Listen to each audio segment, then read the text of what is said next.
What is the NIS2 Directive? Can you tell us a bit more about kind of what's happening this October?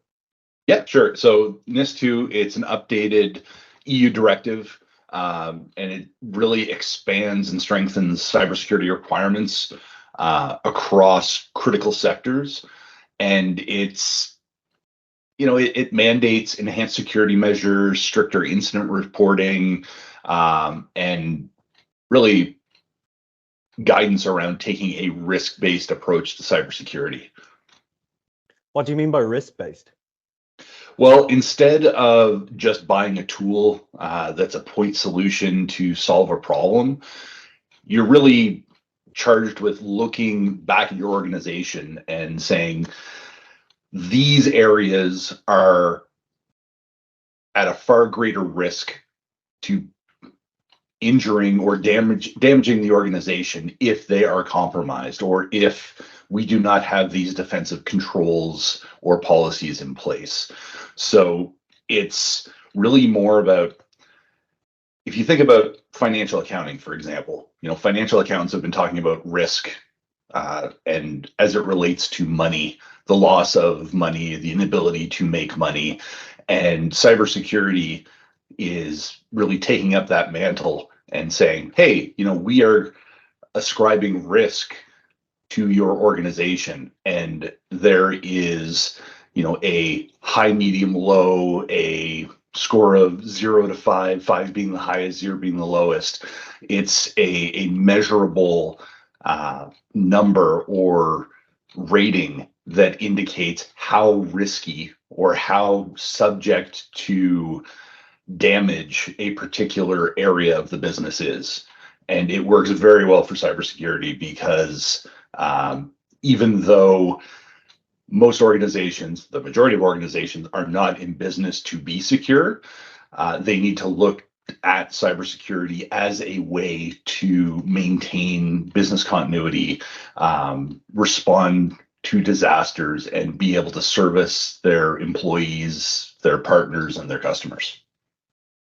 And when you say kind of taking like a segmented kind of view of the business, looking at individual parts, what are some common parts that may be like not as secure as others that executive may not even realize?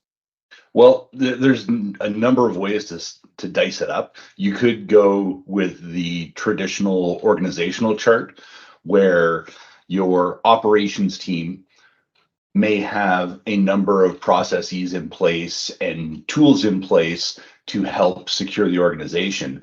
But finance, human resources, the legal department may not have the same stringent oversight because of the nature of their business. A great example is human resources. I would dare say that it's not going to happen that we're going to get away from people emailing in resumes in either a Word document or a PDF format. I know there's a lot of SaaS vendors out there that would like you to use their portal, but we're still sending documents via email. So what mitigating controls do we have in place to not only prevent malware or something malicious getting into the organization, but what mitigating controls do we have in place should those preventative methods fail? And on the flip side of that, what methods or tools do we have in place to prevent sensitive data, such as personally identifiable information, leaving the organization via email or via documents that are sent all over the place? So you have to take a look at the business and say, based on these areas and these interactions that employees have with the general public, with customers, with internal stakeholders and partners, where are the areas that we need to focus our security efforts and ensure that we can prevent something bad from happening? If we can't prevent something bad from happening, what is our course of action to bounce back from that? What kind of industries or companies do you see being kind of most affected by NIS2, or what is even applicable for the NIS2 directive?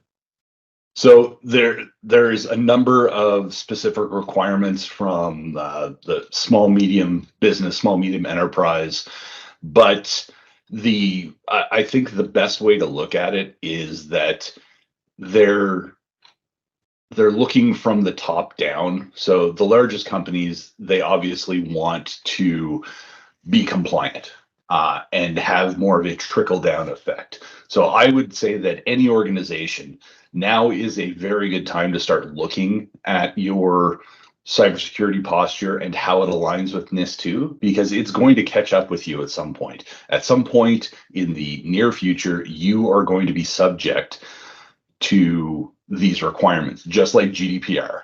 It's not, GDPR fines, they're for everybody. Everyone can get GDPR fines. They're wonderful. So you have to have those protections in place in order to protect sensitive employee customer data, just like you have to have checks and balances in place to protect other aspects of security within the organization. And what kind of penalties are there for not being compliant with NIS2? You mentioned GDPR fines. Is it mainly fines, or is there other kind of possibly criminal or civil actions that could be brought? So the main stick that's being wielded is financial penalties, because that makes organizations stand up and take notice. I would have to imagine, not being a lawyer, that at some point there is a threshold where individuals could be prosecuted for malfeasance or just not following the tenets, not just to the letter, but just continually ignoring them. And this huge stick of a financial penalty in terms of, potentially millions, tens of millions of euros, is there to entice, that's a good word. To put it nicely.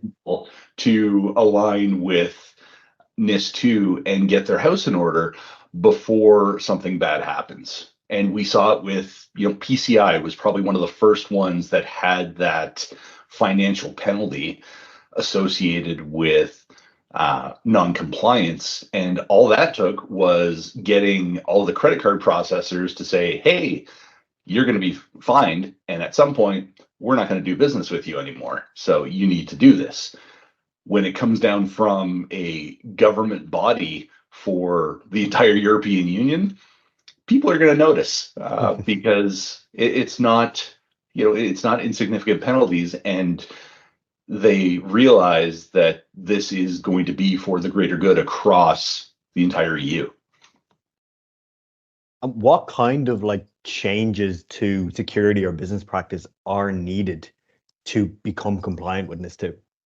Yeah, honestly, it's nothing really groundbreaking. We're not talking about a new technology platform or tool or a point product. If you see any of your security vendors saying, hey, here is the silver bullet for NIS2 compliance, take it with a very, very big grain of salt. What NIS2 is doing is it's codifying and allowing you to measure compliance with what the EU deems as the required minimum security areas that really every organization should have in place. And it's everything from incident response, how to deploy proper encryption, how to discover and report vulnerabilities. And probably one of the biggest areas is third-party management. So third-party vendor management, third-party vendor due diligence. So you're no longer just looking at your own organization, you're looking at how the people that you partner with or the organizations you partner with could adversely affect or impact your security posture. So you have to not just look inwards, you're looking outwards as well. So it's kind of both ways. You have to look within your organization and then externally as well. Is there much point, or is there any help that potentially an external organization could bring for helping a company become compliant with NIS2? Definitely. It's, even though I said the requirements aren't overly complicated, but if you don't understand how to address them properly, then you're really setting yourself up to for failure. And we're talking about a relatively short timeline. We need to be compliant by October 17th, 2024. That date may be pushed out. I don't have visibility into that, but that is the date that is listed right now and communicated. But if you're an organization that doesn't have the specialized skill sets to develop policies, to conduct risk assessments, to discover vulnerabilities, to handle an incident, then you are going to have to either hire someone now, which hiring people is not a very expedited process these days because you have to vet them and go through the interview process, or you could rely on third-party partners that have the expertise in place and they can bring their individuals to bear and their experience to bear to help get you set up for success for NIS2. I mean, yeah, exactly. It's companies who may not have the expertise. It's a one-time thing that they need to do to get their house in order, but the external help, they're doing it every day. It's their bread and butter. So you may as well, if you can use their help. Yeah, absolutely. Yeah, and I would say that it's a one-time thing to get to a bare minimum point in time, but that doesn't mean it stops. There isn't really a finish line for security. It's a continuous race, and your adversaries are changing their tactics and their methods of trying to get into your business and get at your data.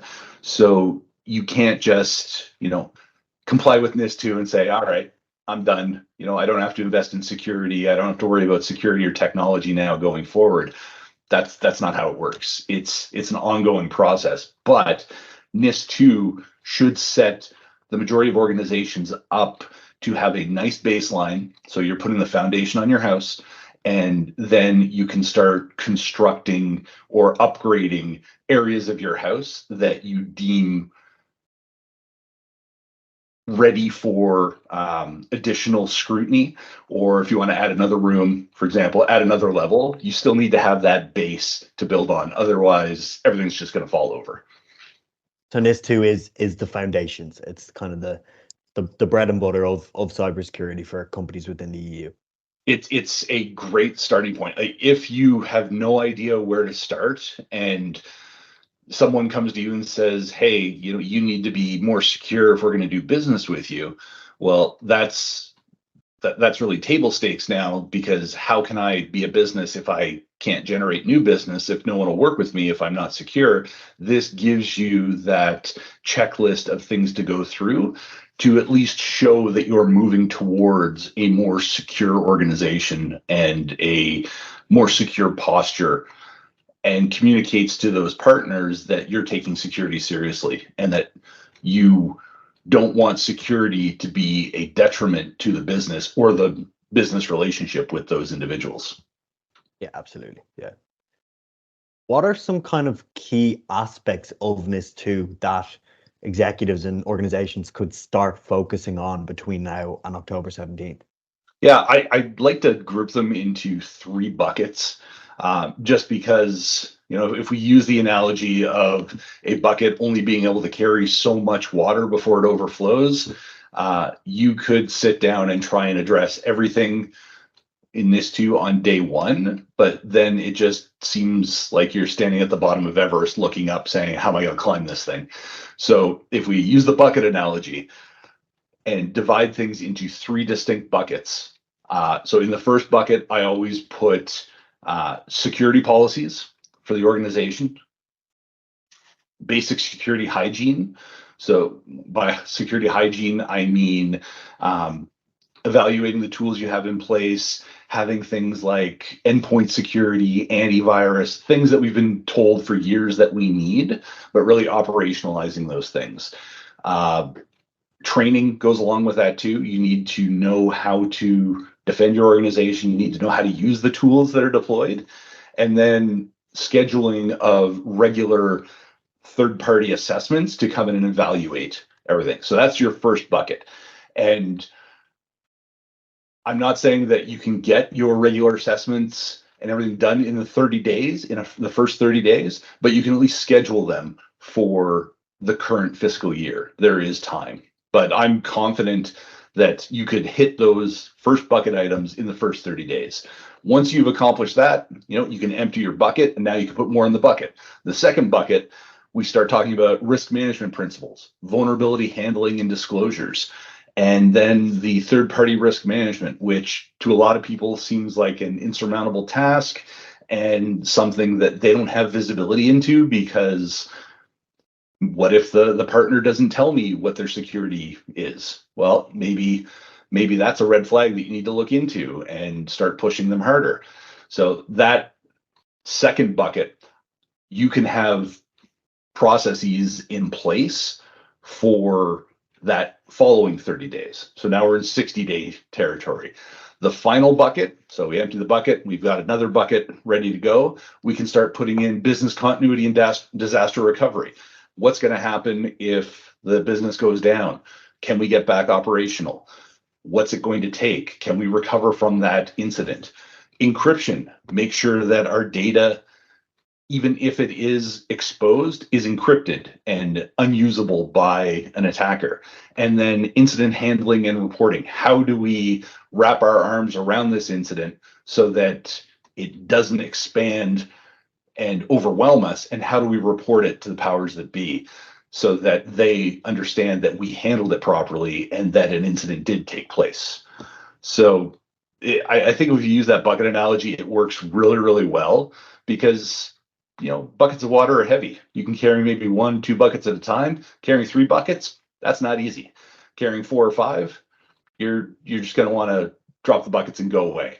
So if you focus on 1 bucket of tasks at a time, then you're not going to be overwhelmed. Unfortunately, with this kind of stuff, dropping the buckets and running away isn't really an option. It's not an option. No. You drop the bucket. It's not your mother yelling at you. It's the government yelling at you. And you don't want that. You're not getting grounded. You are, or punished. You're getting fined heavily. What are some kind of common pitfalls that you think organizations may hit along the way of trying to get compliant with NIS2? Well, probably one of the biggest areas, like I said, they're going to try and do everything at once because they see that looming deadline and they're just going to try and tackle everything at once. And you're setting yourself up for failure. I've said that before, but instead of trying to comply with everything on day one, first and foremost, what you need is buy-in from the business. You need your executive team and the leadership within the organization to understand what NIS2 is, what the consequences are, and what the deadlines are. Only then, once you have your support from them, can you actually start working on these issues.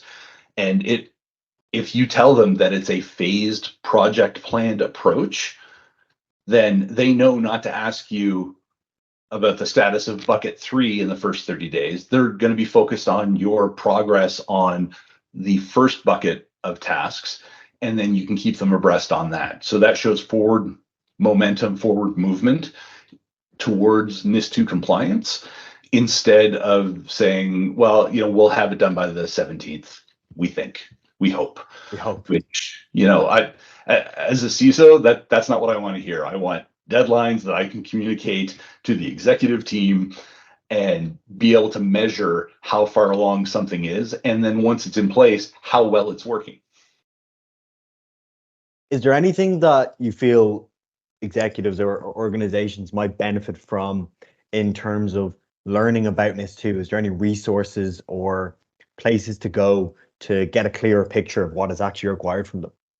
Yeah, so there's a number of places. So I'll first and foremost, I will say that we're doing a series of webinars on NIS2 and how to take this 3-bucket method towards compliance in the 30, 60, 90-day process to get you thinking about how to do this now, as opposed to waiting until the 1st of October to start worrying about it. That is a fantastic resource and collection of webinars that are going to be aimed at the executives within an organization to help them understand what the consequences are, what the requirements are for the organization, and what the time allotment and potential costs would be with getting up to speed in that amount of time. For the official version, well, the European Union has posted a number of very lengthy articles on NIS2, a lot of infographics and blog posts around what NIS2 is for all levels of the organization. And it's definitely worth checking out. Some people are visual learners or like to be spoken to in a video format, so that's why we're doing the webinars. It also allows you to ask questions along the way, whereas it's very difficult to ask questions of a blog post. Perfect. Is there anything else that you think would be useful for people to know about the looming NIS2 directive? Just that this isn't an IT risk assessment or an ISO audit. You can't just wait until a few days before the auditor arrives and hope that everything's going to be okay. This is a relatively large undertaking that needs to be thought about now because that deadline is looming and we can't count on it being pushed out.